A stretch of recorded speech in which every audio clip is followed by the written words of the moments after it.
Hi, how's it going? Sean from Outcast Angler. So today we're going to be fitting the new LOWRANCE FS9 sounder into this Hobie kayak. I've actually got a little barramundi kayak fishing cartel competition that I've been invited to, so I've been lent this kayak from a good mate of mine, Foggy, and it's time to get a sounder in there just to better my chances on the day. So stay tuned, hopefully we can get it wired in before the afternoon storm set in. A bit of an unboxing of this unit.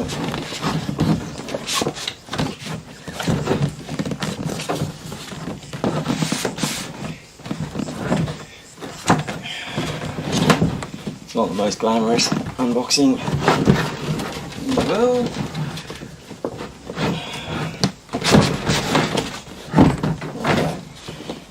Battle through the main part of it. Let's have a look. Nice. Okay, what do we got here? So, instruction manuals. Excellent. On the side. Screen itself.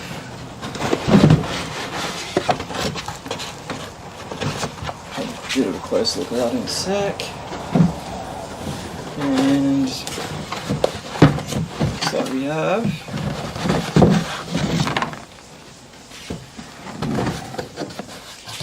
all the transducer and brackets and everything we need. Alright. Dump that down there a little bit. The brackets and everything out of the way. Let's have a look at this.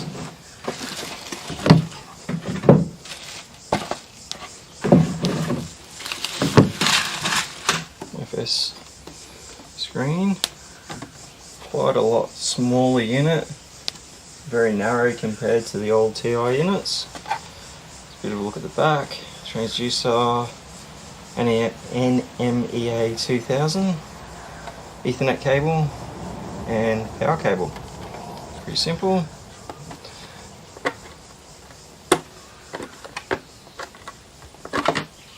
The screen itself, pretty sharp looking screen. Buttons, SD card slot on the side. It's going to look sharp in the kayak. Mount something like that. It's going to look good. Righto, so straight up the back there's a couple of things I need to consider. Not so important on this because I've already got the the display where I want the display located on the side. Like this ram bracket's already fitted into this kayak, so I'm pretty lucky there. I don't need to think about that. But if I had a new kayak and I was starting from scratch, depending on whether I was left or right-handed, I'd decide what side of the kayak I want the sounder to be on. For me, I'm right-handed and I prefer all my electronics, and I have it the same way in my boat on the right-hand side. So I've really lucked in there with how that's going to mount. The second thing to consider is how I'm going to mount my transducer. So the FS transducers, they're quite a long transducer, quite wide, and they have the side scan capability. So you don't want to hang them over the side and then have one side just reflecting straight inside the kayak. So what I'm going to do is use a Railblazer transducer top style mount, and this, I've already measured it up, will allow the transducer to get lower than the kayak itself. So another consideration is the mount that you use is whereabouts you're going to place that mount. Once again, I've locked in the original mounting holes for this are already there, and with the transducer fitted, is going to clear underneath the kayak quite easily. So two big considerations that I don't really need to make, but I had to confirm that they were going to work, so that's good. Third thing to consider is where I'm going to run my cabling, and in particular where I'm going to power it from. So there is a lot of different battery options out there, some very nice specific small lithium battery power packs.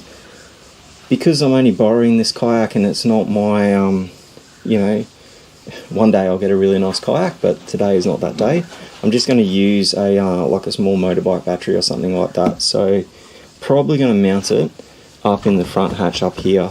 But if I had a small lithium type battery, I'd probably mount it in the center hatch and just up out of the way. Righto. I'm just going to line up the holes in the bracket. Hopefully. So I do. Always a good thing.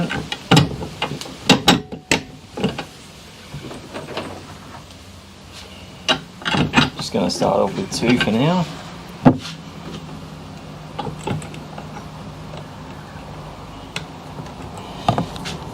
It's always a good idea to start with mounting the sounder, and the reason being is you don't want to go running all your cables around and tying them all off, and then only to realise that you don't have enough cable length.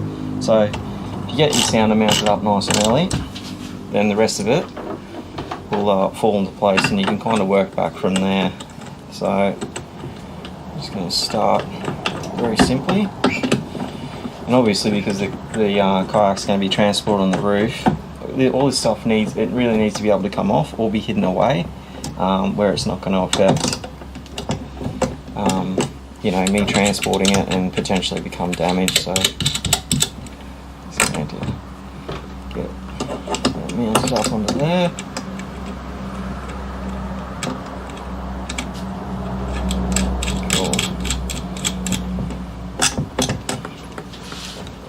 On that bracket, I do have a little bit of adjustment.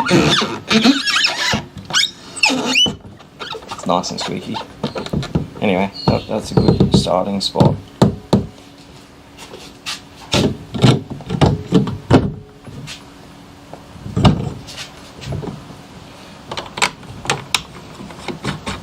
The other good thing is if you get the sounder mounted up straight away, it's really good progress. It looks really good.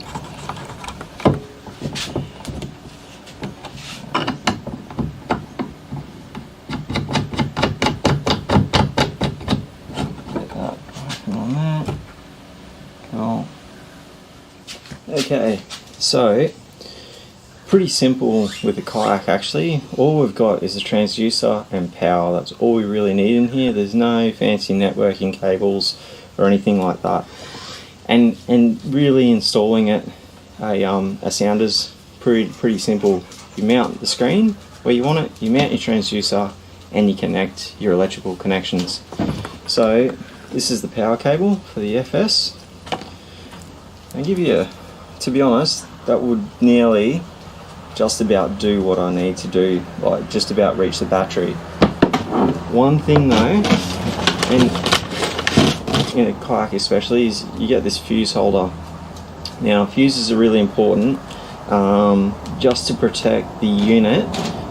You get a bit of corrosion, or you accidentally short it out, that fuse is going to blow first before it blows any of the display or anything like that.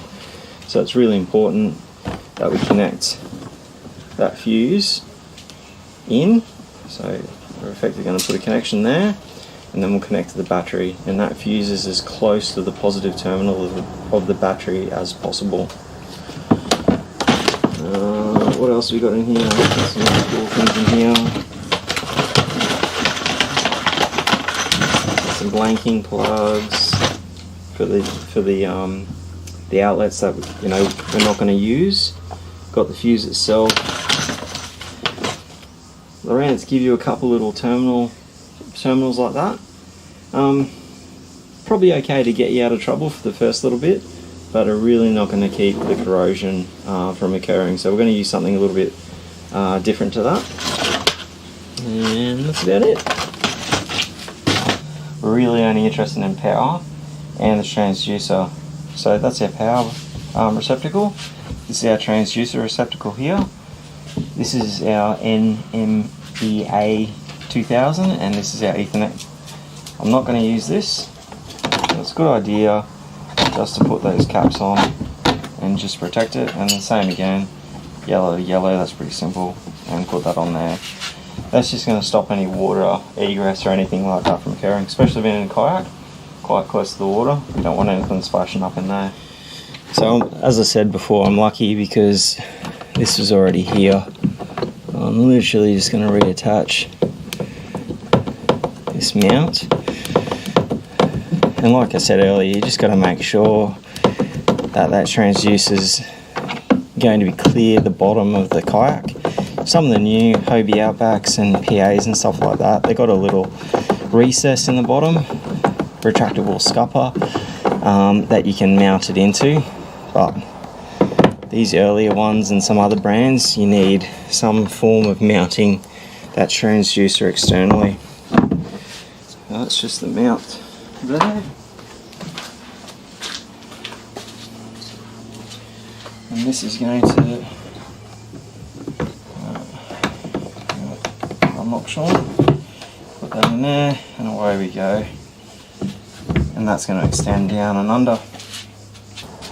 Okay, so transducer wise, kind of rocks up a bit like that. Bracket. It's going to work like that,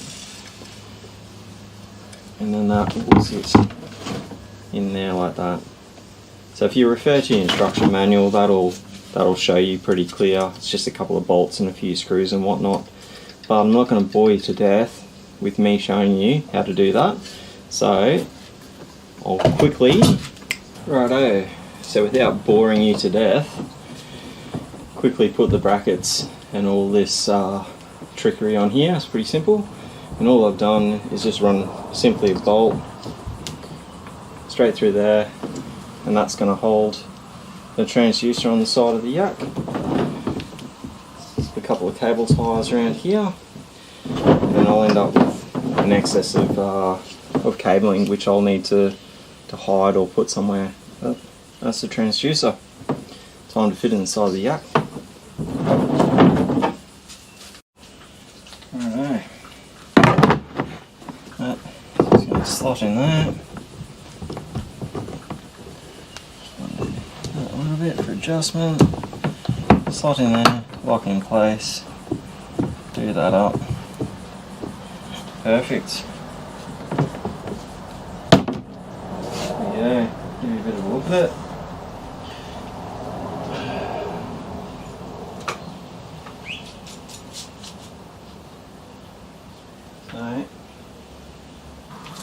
Righto, so onto the wiring part. Like I said earlier, we do need to fit this fuse. So what I'm going to do, there's plenty of different connections like these, but basically I'm just going to use a splice that splices the inner wires together. And I'll give you a close up in a sec. And then over, we're going to put a heat shrink sleeve that slips over the top. So we're going to crimp that down, put the sleeve over, and then heat shrink it down, and that way that connection will stay in tip-top condition. You can solder it and put heat shrink over it. All that stuff is perfectly acceptable. This is just a quick, easy way for me to do it. With the length of the cable itself, there's plenty of cable length there to run it to from where the sound is mounted to where I intend to put the battery. So there's no reason for me to lengthen the cable at all or add anything extra on. So my connections are just going to be screw-on terminals. So I'm just using a normal round terminal. It's going to go on there, and we're just going to crimp it in place, and that'll be it. Really simple and effective.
Righto, so that's pretty much the install. Sounder's in, we've routed the cables, we've got the battery in, you know, transducers on. I think we're good to go. Might be time to see if she actually works. Alright, moment of truth. Moments of truth. Let's see how we go. It's a good sign. It's a good sign. Screen's nice and crisp.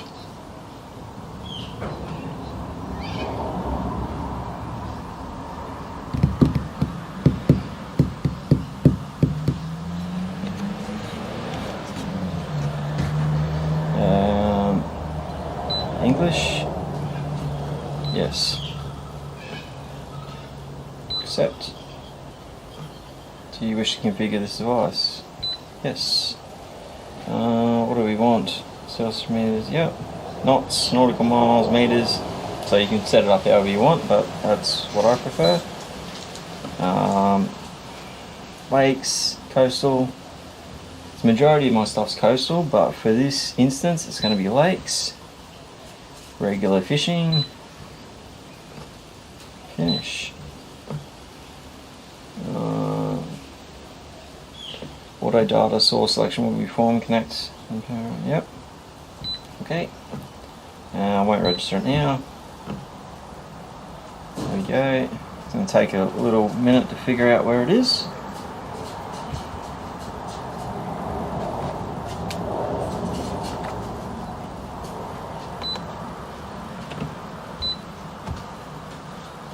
Fresh.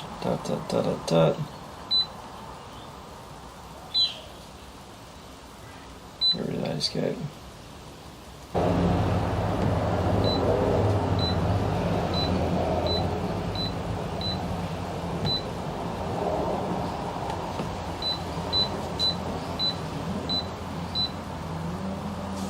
All looks pretty good to me. Time to go give it a go, I think.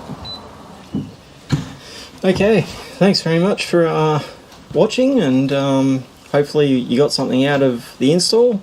Like I said, setting up a sounder on a kayak is pretty simple. The instruction manuals are really handy for hints if you're not quite sure. Well, there's plenty of stuff on YouTube. Now it's time for me to get on the water, go do, configure the transducers and just tweak it right in how I like it, and then hopefully we'll get onto a barra in a couple of weekends. So yeah, thanks for tuning in. Hope you find a few fish. Catch us later.